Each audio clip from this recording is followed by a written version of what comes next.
My name's Lexus. I'm a host of this podcast. You know what podcast? Holy fuck. The Skin Scoop, Aestheticians Unplugged. What is going on? This is where we start to get so unhinged because this is our third episode filming of today, and it's like once we hit the third one, we're just... antsy. Yeah. Who are you? Yeah, I don't even know who's talking. Welcome back to the podcast. What's your name? My name is Madison. Sometimes Lex calls me Love Muffin. You know, she calls me Baby. Don't tell them all my nicknames for you. Ooh, sorry. What are we chatting about today? One of my favorite topics. Oh, pigmentation. Here we go. I love talking about pigmentation. Lex is going to take over this episode. I'm just going to chime in with little tidbits, but she is the hyperpigmentation queen, so I'll give it to her. I give you the floor, baby. We're going to be talking about causes and treatments for pigmentation. It is super frustrating. I am a pigmentation girly myself. I'm acne prone, and because I'm darker, every time my breakouts heal, it automatically turns into PIH, which is post-inflammatory hyperpigmentation. So, which sucks. Yeah, exactly. Basically, this is an overproduction of melanin, which is obviously the pigment responsible for skin color. And sometimes it just starts to overproduce, and post-inflammatory hyperpigmentation is a type. It's typically triggered by some kind of trauma. So like I was saying, my acne breakouts, any cuts, things like that. And it is more common in darker skin tones, but everyone can get it. Then there's melasma, which I also have. Unfortunately, I have all the things. Melasma is a hormonally triggered form of pigmentation, and typically they call it the pregnancy mask. I've never had a kid, so I just have it because I struggle with PCOS, which is related to my hormones. Yeah. It's important to note that once you have melasma, you can't cure it. You can still experience flare-ups, but you can manage it. Melasma is like a thick patch of pigment. It has a very distinct shape to it. Sometimes it's hard to tell on people, but if you get the right lighting, you can definitely see that it's a deep dermal pigment. Yeah. Some people have it like very much on the surface. You can notice, but some people it's deep and you can't really see it. And it kind of has like a butterfly appearance to it. It can be on the cheeks, upper lip, things like that. It can also be triggered by birth control. With melasma, treating it, it's very like slow because heat can exacerbate it. So essentially when you have melasma, you don't want to be doing treatments like IPL or anything that is going to cause a lot of heat in the skin. You also don't want to be doing a lot of saunas, unfortunately, and things like that. But you can definitely do treatments like Ultra and PicoSure Pro, which is going to either allow us to put a topical on to treat it or break the ink into smaller particles. So there are ways to treat it. It is also important to note that skincare is so important when treating any concern, but definitely pigmentation. So important. You're always going to want to be on a pigment inhibitor. I talk about it all the time. I think everyone should be on one because it's going to break up the pigments you have and prevent future pigments from coming back. Yes. So if you want to prevent age spots from coming up, pigment product and sunscreen. Honorable mention, retinol. And the honorable mention retinol. And the skin brightener retinols I love by Zio are phenomenal. Yeah. Actually, Zio's retinol portfolio, it's really good. Stunning. I know, it is stunning. Slutty.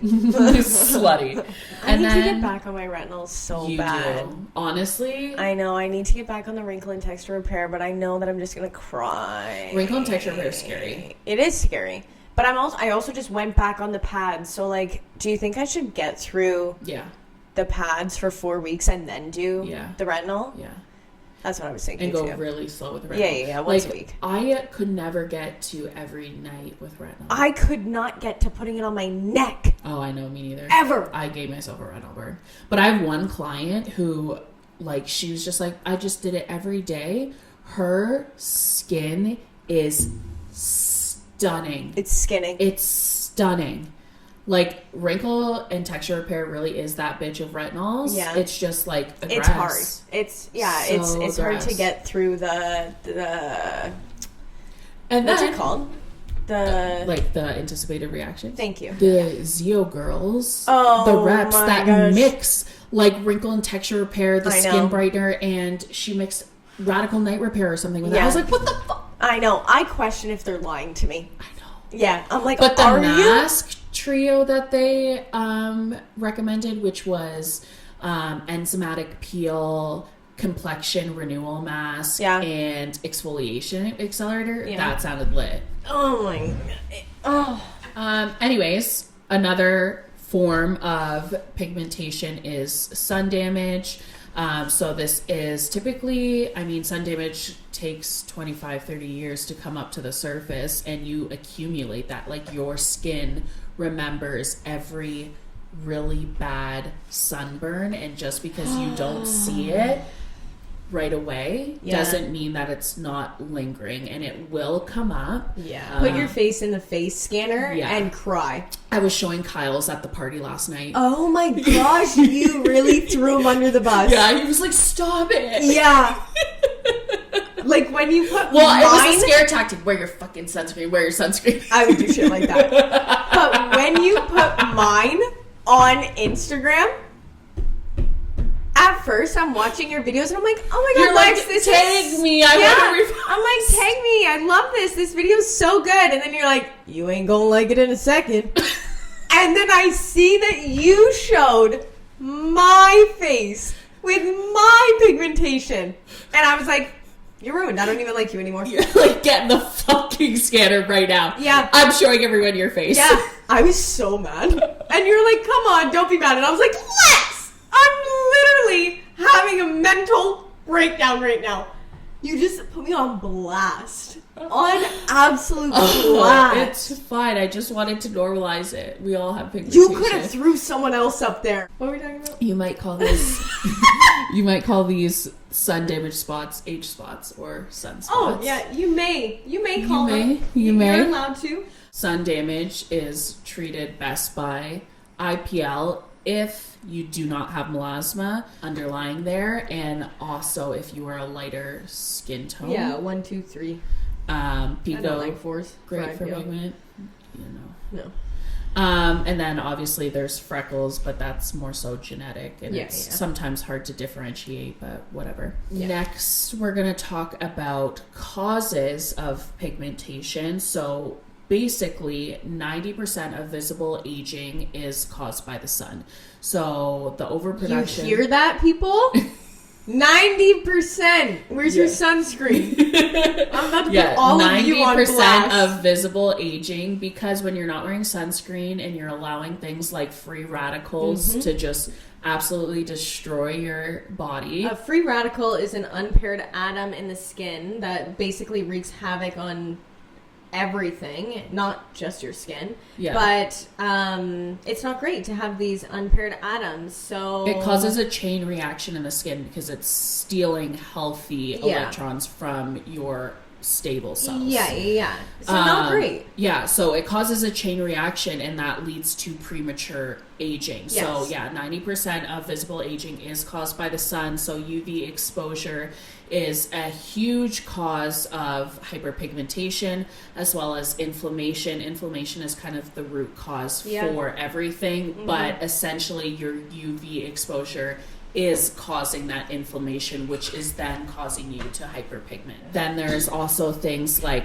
hormonal changes. So like myself, who has PCOS, I'm getting these spouts of melasma, and then genetics.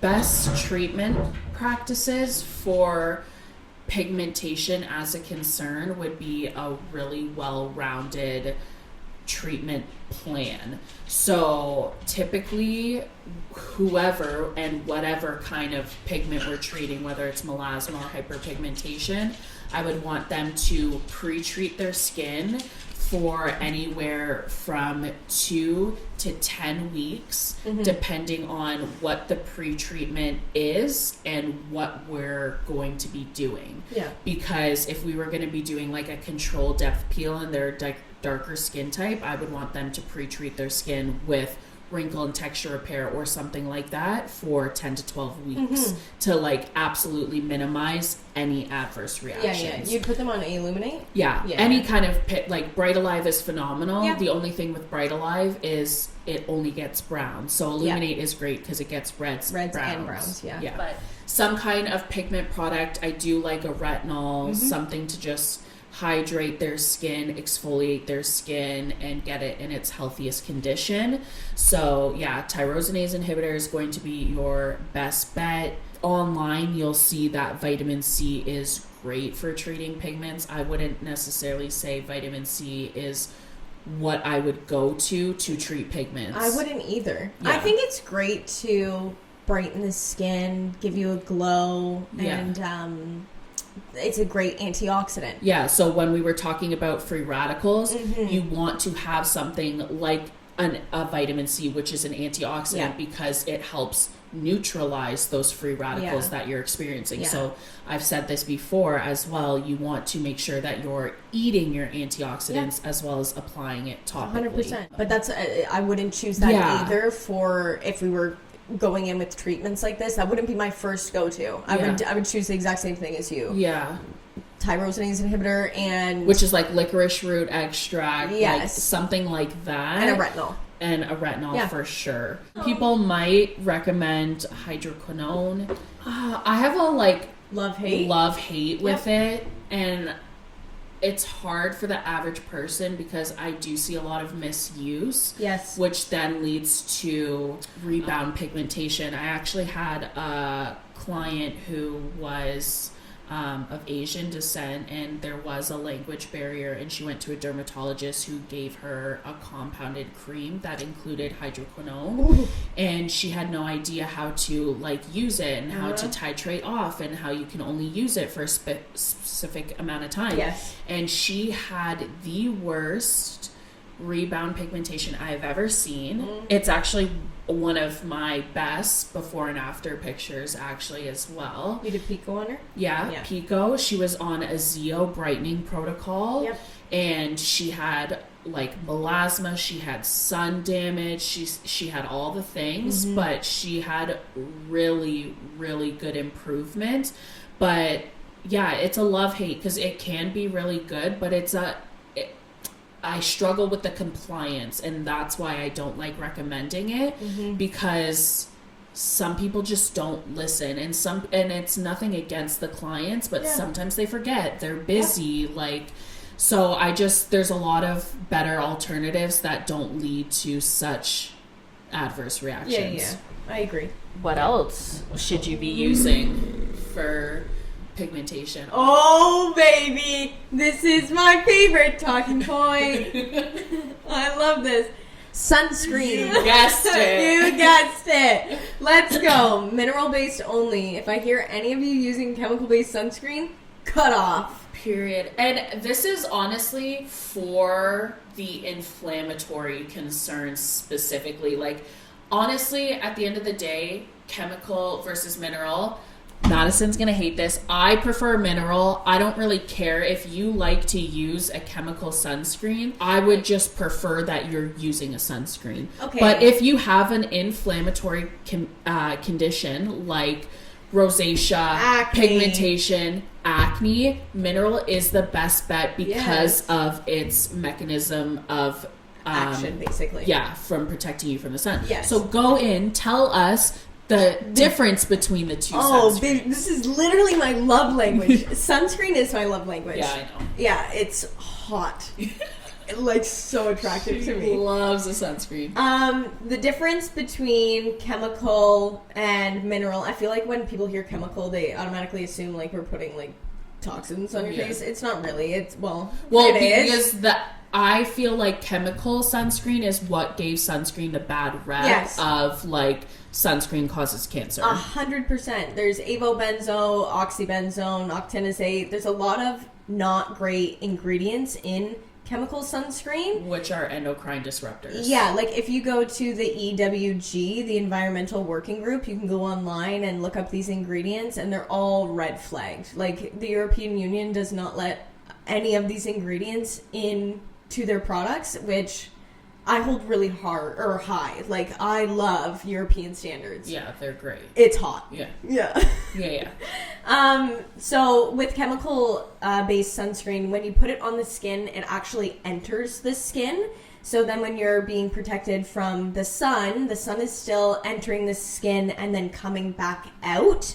If you have pigmentation or something that is aggravated by heat or by sun, you don't want the UV rays going into the skin and then coming back out. Like, it's just going to make it worse. Yeah, causing even more inflammation. Yeah, so with mineral-based sunscreen, it basically creates like a barrier on the skin, and it sits on the surface of the skin, and the UVA, UVB rays bounce off the surface of the skin, which is super, super important. We need that. So yeah, once I started using mineral-based sunscreen, I never went back, and I will never go back. Yeah. Actually. And I noticed my pigmentation get a lot better after I only focused on using, because sometimes I feel like when I was getting into skincare, I was just, clueless, and so I was just using whatever sunscreen, not knowing what I was putting on my face. And ever since I focused on mineral and obviously became an esthetician, my pigmentation is a lot better.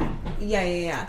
When I went to Dominican in, I think it was 2022, I think. Mm-hmm.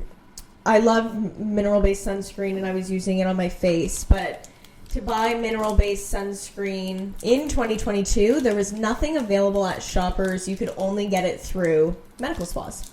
Okay? So going on this trip, I was like, I need mineral-based for my body as well. Like, I don't want to be using chemical-based on my body. And it's really difficult to find, like, a large tube of this stuff. Mm-hmm. So we did bring chemical-based, the spray shit, awful, alcohol in it. And then I did mineral on my face. That shit just doesn't even, that spray shit doesn't even cover evenly. No. I had heat rash all over my body. I had like chemical burns on my thighs from using the sunscreen with the sun and the heat and the mix of sweat and salt water and everything. I had like, my skin was awful. My face, my neck, my chest, beautiful. My body, I got burns in random areas. Ew. And like so much skin irritation. Yeah, it was right. Ew is fucking right. I'll see that in 30 years. Yeah, you will. I'm just gonna have random wrinkles on my legs. It was awful. So yeah, mineral based is just the way to go. If you want more information on it too, check out the EWG. It's fascinating. You can look up any ingredient on there. It's really cool. I like that website. It's like my light read at night. That's light? Yeah, that's light. Yeah. There's something wrong with you. Okay. There's also something wrong with you. Hit him with the next one. So, how would you treat pigment, might you ask? Well, there's a number of ways outside of home care. Professional treatments like chemical peels. It does take a little bit longer, I find, to get there sometimes with pigments. Yeah. But over like long term, they are great, and you can do different depths, like the Cosmelan or whatever peel. I've heard great things. I know for melasma. Yeah. The bio repeal I've heard a lot about. I have heard mixed things about it. I know, me too. Good things, bad things. Like, yeah, I don't know. No, I don't know. But there are those are like deeper, because I don't know if the Cosmelan is that TCA. I don't know, but I know the bio repeal is TCA. Yeah, it is. Yeah, those are technically considered medium depth peels. If you were doing superficial, which is what most clinics I would say for sure offer when they offer chemical peels. It would take a while to get there, so that's why lasers are really great for treating pigments. IPL is great if it's sun damage and you're a lighter skin tone and you don't have melasma. Picosecond lasers are great. So the Enlighten by Cutera, the PicoSure Pro by Cynosure. There's also the Pico Way. Those are great for treating pigments on darker skin tones as well as melasma because its mechanism is different than IPL, which is intense pulse light. Some people will say microneedling can help with pigments. It can help, but it's the same as chemical peel in the aspect of how fast you're going to move along with your results. Yeah, and if that was all that the clinic you were going to had to offer in terms of treating pigmentation, I'm sure you could get to your end goal. But I would say that if you were coming to me with pigmentation concerns, that would not be my first course of action. No. Truthfully, there's much better things that you could be investing your money into to get good results in terms of pigmentation. We also have a copious amount of devices that we can choose from. But I feel like even if I only had microneedling, ethically, I would refer you out. Yeah. That's the difference with us, though. We will refer you out. Like, if we don't believe that we can achieve the results that you want, I will refer you out. I used to be to Lex at our other clinic, so now I have no one to refer to, which sucks. You're literally the only esthetician I trust. Anyways, none of this is going to work without the daily use of sunscreen. Yep. If we're treating your pigmentation and you are not wearing sunscreen, it's a waste of both of our times. It's a waste of your money. Yep. And I want better for you. Yeah, I literally say this to people. I'm like, I'm not doing the treatment if you're not going to do these things. Yeah. Sorry. Like sorry I'm saving you money. I know. Right now? But basically, like, melasma is a whole topic in itself. Like, this is just an overview of pigmentation. I could even then break it down and go into depth about melasma as a topic. But general lifestyle tips for treating pigmentation: if you have melasma, you want to avoid heat. You don't want to do like those lasers or, raise the temperature. But generally speaking, obviously, this should go without saying, avoid excessive tanning beds, anything like that. Sunscreen, reapply, limit your sun. But this is kind of a double-edged sword because I'm not an esthetician that believes that you should like hide from the sun. Because I do think that it's very important for vitamin D and just overall mental health. Yeah, I agree. And I can definitely feel the effects when I don't see the sun for a long time. So I think the sun exposure is great, but limiting it and small doses, trying not to overheat yourself and things like that. But yeah, remember, pigmentation generally is caused by inflammation. So limiting things that can cause inflammation or supplementing in things that help with inflammation, like zinc. Phenomenal. But that's pretty much it for the overview of pigmentation. Yeah. There's a lot that goes into like each type, and I totally get it, but it is pretty easy to treat once you know what you're dealing with. If you struggle with pigmentation, just book a consultation with someone that knows. Book a consultation with Lex. Like, Lex knows her pigments so well. Don't book it with me, because I will literally bring her in the room and I'm like, what do you think about this? This is like what I think, but like, what do you think? And she's like, yeah, I think that's she's great. Always right. Like, she knows. But then you always have like a little added tidbit, and I'm like, I didn't even think about that. Like, I love your point of view on it. Yeah. So like, if you have pigmentation, book with Lex, or like, let me just switch you over to her. Like, she's just so good at this. I get it though. Like, it's frustrating. Pigments, acne, any concern is frustrating, but it's once you get a good treatment plan going, it's really good to keep it managed and at bay. And like, I feel pretty confident in my skin. Yeah, I go through flare-ups, but I've gotten it to a really good point with being consistent with my treatments and skincare. So, what's our question of the day? What's the one thing you wish you knew about hyperpigmentation earlier? What is one thing that I wish I knew about hyperpigmentation earlier would probably be sunscreen. Like, I would have been using that out of the womb. I hope my mom applied it to me, but I don't know. Yeah, who knows? So who knows what kind of sun damage is yet to come. Just stirring up inside. But I do wish that I knew more about sunscreen. I probably would have been using it earlier because I did believe that because I'm biracial, I thought because I was darker, I wouldn't burn. And I really abused the sun. And I love being tan. Like, I love having that sun-kissed skin. I just feel so pretty. I feel like I don't have to wear makeup. And I definitely abused that at a younger age, for sure. And I still like to be in the sun, but I'm just a little bit smarter about it, especially with having melasma. Yeah, 100%. How about you? Because, I mean, PIE is kind of a form. It's redness, but... I have a lot of PIE because I'm super acne prone. Unfortunate. Oh my god. Baby girl's struggling. It sucks. Yeah, it does suck. And my PIE has been really flaring lately. I think it's because I've been sweating more. Like, I'm hot because I'm working out a lot. Which sucks. It's such a double-ended sword. Not a fan. But I would probably say, like, I wish that I would have gotten on the Illuminate earlier. Like, I wish I knew about that product.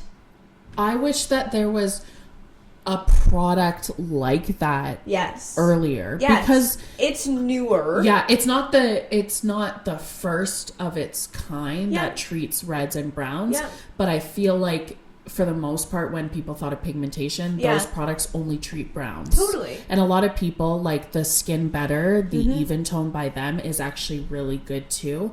I don't know if I would say I like it better than Bright Alive or Illuminate. Like, they're all great pigment products to me. Yeah.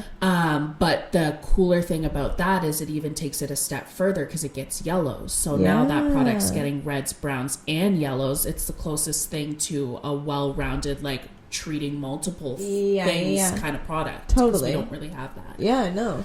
So, yeah. I just wish that I started using that earlier. And just being on, like, good skincare. Yeah. Like, I would say that I started good, air quotations, skincare when I did, like, my co-op in high school. Because I worked at, like, a Medi spa, hair salon type deal. And they had Dermalogica. But they had Dermalogica when it could only be in clinics. Oh, yeah. Because then, L'Oreal bought the company? L'Oreal has everything. L'Oreal has Skin Better. L'Oreal has SkinCeuticals. Someone bought them and they changed a lot of the ingredients and then they started selling it in Sephora. Because that's not a forever thing. It hasn't always been sold in Sephora. Once they started selling in Sephora, formulation changed. And it's not great. But I started on it when it was good, and then I moved to when we went to school. Then I started using Diego de la Palma. I think so, which was not great, but not terrible. I wouldn't say it's the worst. You want to say it's the worst? Really? Bad? Wow. And then we moved to Illuminate, then Zeo, then Elastin, PCA. I'm using all the goods. Yeah. I hate when we end the podcast. I love talking to you guys. Okay, well, thanks for joining us. Happy Monday. Hope your day is absolutely fabulous. Telepathy. We have a lot Twin of that. telepathy. We're closing out the pod. Goodbye. Oh. Listen next week. Ooh. Goodbye. Okay. Bye, guys.